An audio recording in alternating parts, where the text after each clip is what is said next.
Super Saravana stores.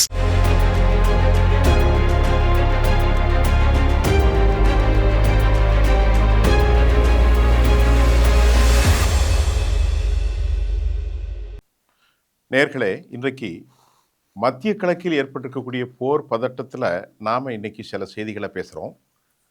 அதில் ரொம்ப முக்கியமாக அமெரிக்கா சமாதானத்திற்கு இறங்கி வருகிறது. அது மட்டும் இல்லாமல் அமெரிக்காவினுடைய ஏராளமான இராணுவ வீரர்கள் கைது செய்யப்பட்ட ஒரு சம்பவத்தையும் நாம் இங்கே பேச போகிறோம். மூன்றாவது, ஈரான் எந்த நிலையிலும் தாங்கள் சமாதானத்துக்கு வரப்போவதில்லை. அமெரிக்காவை நம்பி நாங்கள் ஏற்கனவே பட்ட கேவலமும் இழிவும் போதும், உயிரளவிலே நாங்கள் இழந்திருக்கிறோம், நாங்கள் வரப்போவதில்லை என்று ஈரானுடைய வெளிவிவகாரத்துறை அமைச்சர் அப்பாஸ் அராக்ச்சி ரொம்ப தெளிவாக சொல்லிட்டார். இந்த நிலையில் சீனாவினுடைய central studies the strategical international the political பீஜிங்கில் இருக்கக்கூடிய யூடியூபன் ஒரு கட்டுரை உலகளவில் பெரும் பரபரப்பாக பேசப்பட்டிருக்கக்கூடிய ஒரு கட்டுரை. யூடியூபன் அந்த கட்டுரை, அவர் ஒரு பெண், மிகப்பெரிய ஆள், சீன அரசியலிலே மட்டுமல்ல உலகத்தினுடைய சர்வதேச விவகாரங்களை துல்லியமாக கணித்து எழுதக்கூடிய யூடியூபன் என்ன சொல்கிறார் என்று பார்த்தால், அமெரிக்கா இந்த போரில் சிக்குப்பட்டு கொண்டது என்று அவர் சொல்கிறார். அமெரிக்கா தப்பிவிட முடியாது, சேற்றில் சிக்கியதை போன்று ஈரானிடத்தில் சிக்கிவிட்டார்களாகவும், அமெரிக்கா ஒட்டுமொத்தமாக எண்ணெய் வள நாடுகளை ஆட்கொண்டிருக்கக்கூடிய ஒரு சூழ்நிலையில் இதில் அவர்கள் மாட்டியிருக்கிறார்கள் என்று அவருடைய கட்டுரையில் சொல்லியிருக்கிறார். இந்த போருக்கு அமெரிக்காவுக்கு உதவிய இஸ்ரேல் எல்லை மீறியதின் விளைவாக, குறிப்பாக சொல்ல வேண்டுமென்றால் ஆயுதங்களுடன் திட்டமிட்டு பேரழிவை ஏற்படுத்தியது ஒரு நிரந்தர அமெரிக்காவின் இழப்பு என்று சொல்கிறார் யூடியூபன். அவருடைய அந்த கருத்தில் மிக முக்கியம், அதே சமயம் ஈரான் நாங்கள் போரை நிறுத்தப் போவதில்லை என்பதையும் யூடியூபன் சுட்டி காட்டியிருக்கிறது. மட்டுமல்லாமல் இந்த விவகாரத்திலிருந்து ட்ரம்ப் தப்ப முடியாது, பெஞ்சமின் நெத்தன்யாகுவின் வலையில் சிக்குண்ட மீனாக அவர் மாறிக்கொண்டார் என்றும் சர்வதேச பார்வை கட்டுரையில் நாம் தெரிவிக்கப் போகிறோம். இதற்கிடையில் மற்றொரு விவகாரங்களில் ஈரானை எதிர்த்து அசர்பைசான் என்ன செய்ய முடியும்? அசர்பைசான் எல்லையை பகிர்ந்து கொண்ட ஒரு நாடு, அது ரஷ்யாவிலிருந்து பிரிந்து போன நாடு, அதிலிருந்து ஏராளமாக அமெரிக்கா மற்றும் இஸ்ரேலுடைய ஆதரவான ஒரு நாடு. எண்ணெய்களை இங்கே தொடர்ந்து அவர்கள் சப்ளை செய்து கொண்டிருக்கிற போது ஹாத்தமுல் அன்பியா என்கின்ற ஒரு படைப்பிரிவு இருக்கிறது ஈரானில். அந்த படைப்பிரிவு என்ன சொல்லியிருக்கிறது? தப்பி தவறி அசர்பைசான், எங்கள் நாட்டுக்கு எதிராக நீ ஏதாவது கனவில் கூட உதவி செய்ய வேண்டும் என்று எண்ணினால் உனக்கு ஏற்படுகிற மரண சீரழிவு அசர்பைசானில் தாக்குதலாக வடிவெடுக்கும் என்றும் ஹாத்தமுல் அன்பியாஹி படைப்பிரிவு பக்கத்து நாட்டில் இருக்கும் அசர்பைசானை மிக மிக மிக கொடூரமான முறையிலே அவர்கள் எச்சரிக்கை விடுத்திருக்கிறார்கள். இதில் ரொம்ப முக்கியமாக நாங்கள் பாடுவது, அசர்பைசானை தாண்டி இப்பொழுது நேட்டோ நாடுகளும் ஈரானை தாக்குவதற்கு அஞ்சுகிறார்கள்.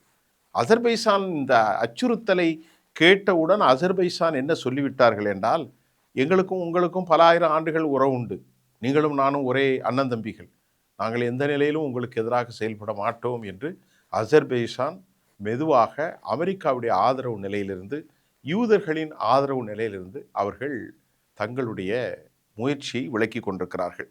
இதற்கிடையிலே பாரம்பரியமாக யூரோப் நாடுகள், நேட்டோ நாடுகள் அமெரிக்காவுக்கு தான் ஆதரவு கொடுக்கும், அது எல்லோருக்கும் தெரிந்ததுதான்.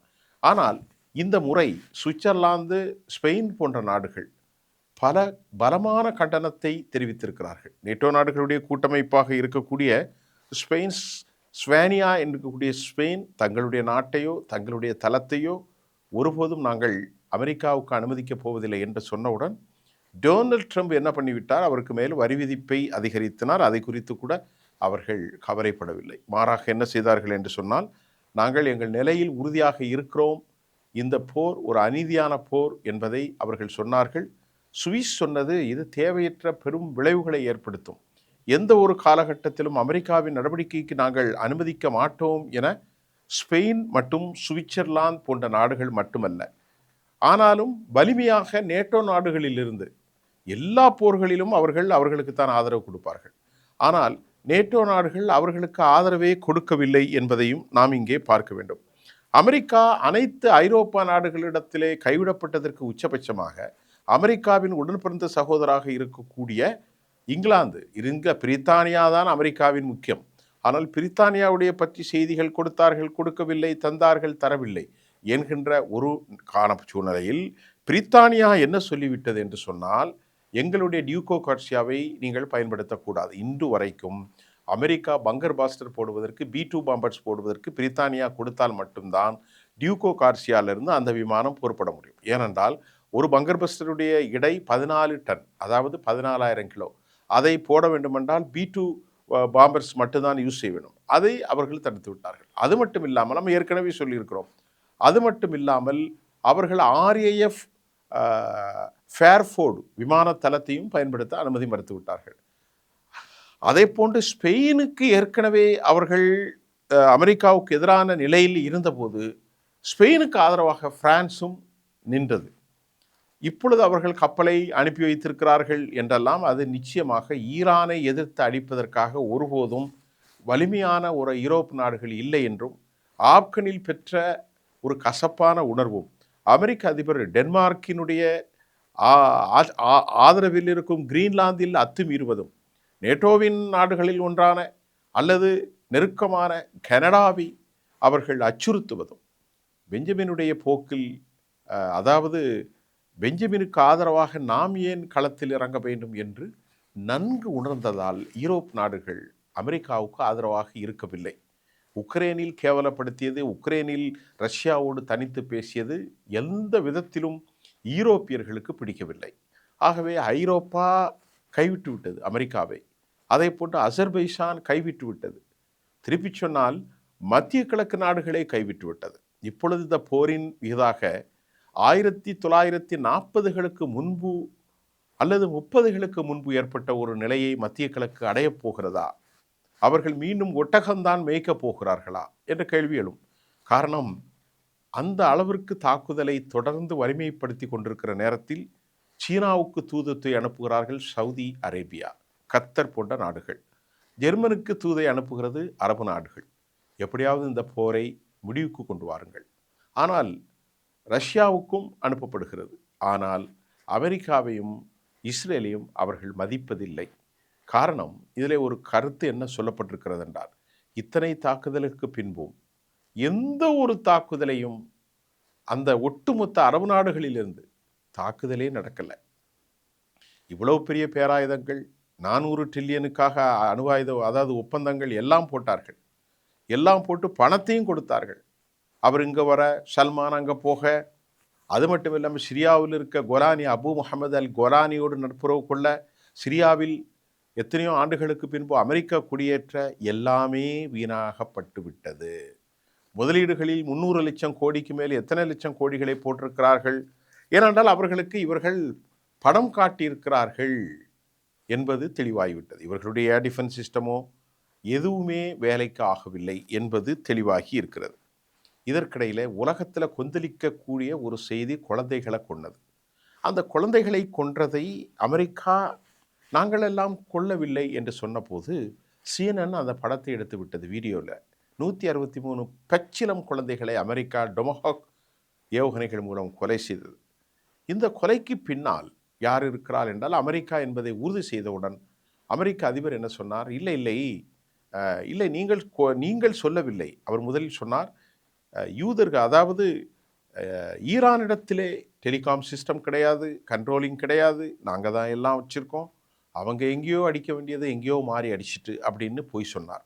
அதற்கு பிறகு CNN அமெரிக்காவினுடைய டொமஹாக் ஏவுகணைகளுடைய விழுந்த செய்தியை காட்டியவுடன் அவர்கள் சொன்னார்கள், இதோ நாங்கள் தான் அடித்திருக்கிறீர்கள், நீங்கள் தான் என்று காட்டிய போது, இல்லை, ஆமாம், எங்களுடைய டொமஹாக் இருந்தால் நாங்கள் நேரடியாக அடிக்கவில்லை, நாங்கள் பல நாடுகளுக்கு கொடுத்திருந்தோம், அந்த நாட்டிலிருந்து இவர்கள் வாங்கி அதை வைத்து அடித்து தான் இப்படி நடந்தது என்று பொய் சொல்வதற்கு ஒரு அளவே இல்லாத பொய்யனாக அமெரிக்க அதிபர் மாறியிருக்கிறார் என்பதும் CNN ஆதாரத்தின் மூலம் நமக்கு பாடுகின்றது. இதற்கிடையிலே பேச்சுவார்த்தையின் ஊடாக சமாதானம் வேண்டும் என்று அமெரிக்க அதிபர் வெளிப்படையாக பேசியிருக்கிறார். அந்த செய்தி ஃபாக்ஸ் நியூஸில் வெளியாகி இருக்கிறது. அதாவது பேச்சுவார்த்தைக்கு ஆதரவாக உள்ளதாகவும் சில நிபந்தனைகளின் அடிப்படையில் அவர்களுடன் பேச தமக்கு எந்த பிரச்சனையும் இல்லை என்றும் அவர் தெரிவித்தார். இதில் ஒரு பொய் என்னவென்றால், பேச்சுவார்த்தைக்கு ஃபாக்ஸ் நியூஸில் பேட்டி கொடுத்த அவர் ஈரான் பேச்சுவார்த்தைக்கு தயாராக இருப்பதாக பொய் சொல்கிறார். ஈரான் எந்த நிலையிலும் பேச்சுவார்த்தைக்கு தயாராக இல்லை. ஆனால் இவர் சொல்கிறார், ஈரான் பேச்சுவார்த்தைக்கு தயாராக இருக்கிறது, நாங்கள் சில நிபந்தனைகளோடு பேச தயாராக இருக்கிறோம் என்று சொல்கிறார். இப்போது போர் நீண்டு கொண்டே போனது அமெரிக்காவிற்கு பெரும் பொருளாதார சிக்கலையும் உள்நாட்டின் குழப்பத்தையும் ஏற்படுத்தும் என்பதை அமெரிக்காவினுடைய ஆலோசகர்கள் கொடுத்த ஒரு பெரும் அட்வைஸின் மூலம்தான் இவர்கள் தொடர்ந்து போரை நடத்த இயலாத விலையில் அவர்கள் போரை நிறுத்த மாட்டோம் என்று சொல்லிவிட்டார்கள். யார்? அப்பாஸ் அராக்கச்சி சொல்லிவிட்டார், அலி லாரிஜானி சொல்லிவிட்டார், பக்கர் கலிபாப் சொல்லியிருக்கிறார், இஸ்மாயில் பஹவி சொல்லியிருக்கிறார், எல்லோரும் சொல்லியிருக்கிறார்கள், நாங்கள் போரை நிறுத்தப் போவதில்லை. ஆனாலும் இவர்கள் போரை பேச்சுவார்த்தைக்கு நாங்கள் வருகிறோம் வருகிறோம் வருகிறோம் என்பதை தான் வராது என்று சொல்லாமல், அவங்க என்ன கூப்பிடுறாங்க, நாங்கள் சில கண்டிஷனை போடுறோம், நாங்கள் ஜெயிச்சிட்டோம் அப்படின்னு பொய் கதைகளை சொல்லி உலகத்தில் அவர்கள் இழிவை தேடிக் கொண்டிருக்கிறார்கள்.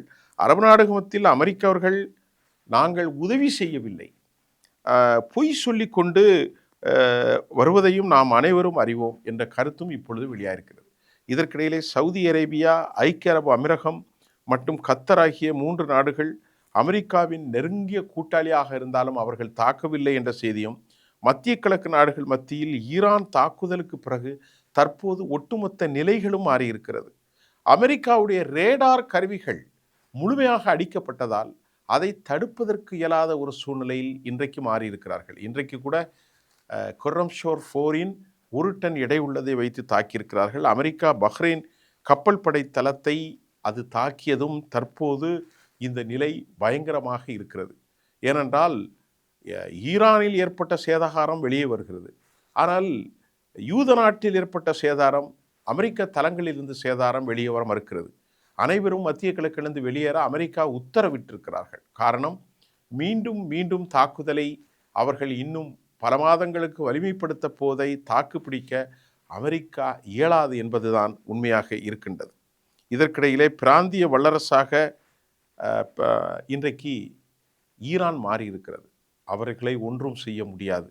ஏனென்று சொன்னால் மார்க்கோ ரூபியோ பொய் கூறுகிறார். அவர் என்ன சொல்கிறார்? ஈரான் ஏவுகணை வல்லமை மற்றும் ஏவுகணை தளங்களை அழித்து விட்டோம் என்று அவர் சொல்கிறார். அப்படி என்றால் ஈரான் வல்லமை உள்ள ஏவுகணை தளத்தை அழித்து விட்டோம், ஈரானுடைய எல்லாவற்றையும் அழித்து விட்டோம் என்றால் அவர்கள் எப்படி இதையெல்லாம் பேசுகிறார்கள் என்ற கேள்வி வரும். அது மட்டும் இல்லாமல் ரஷ்யா மிக முக்கியமாக sharing intelligence with Iran in about US military targets in the middle east, இந்த செய்தி கன்ஃபார்ம் பண்ணிட்டாங்க நேற்று. அது மட்டும் இல்லாமல் marking first sign Moscow is getting involved in the war அப்படின்னு உலக அளவிலே செய்தி வந்திருக்கிறது. ரஷ்யா தான் துல்லியமாக தாக்குவதற்கு படமெடுத்து அனுப்புகிறார்கள். அந்த விவகாரத்தை இவர்கள் ஏவுகணைகள் மூலம் தாக்கி அளிக்கிறார்கள். Intelligence with Iran about US military என்ற தகவலும் வந்திருக்கிறது. இப்பொழுது அமெரிக்கா சாட்சிக்காரன் காலில் விழுவதை விட சண்டைக்காரன் காலில் விழுதென்று ரஷ்யாவிடத்தில் இணங்கி பேச்சுவார்த்தைக்கு செல்கிறார். 1 மணி நேரம் பேசியதாகவும் தகவல் வந்திருக்கிறது. என்ன பேசினோம், யாது பேசினோம், எப்படி பேசினோம் என்பதை பற்றியெல்லாம் தகவல் இல்லை. ஆகவே ஈரான் உயிர் பலிகளை சந்தித்தும் போரில் வெற்றி பெறாமல் தொடர்ந்து நிற்பதற்கு அவர்களுடைய மனவலிதான் காரணம் என்றும் சொல்லப்படுகிறது. மீண்டும் நாளை அடுத்த செய்தியில் சந்திப்போம். நன்றி.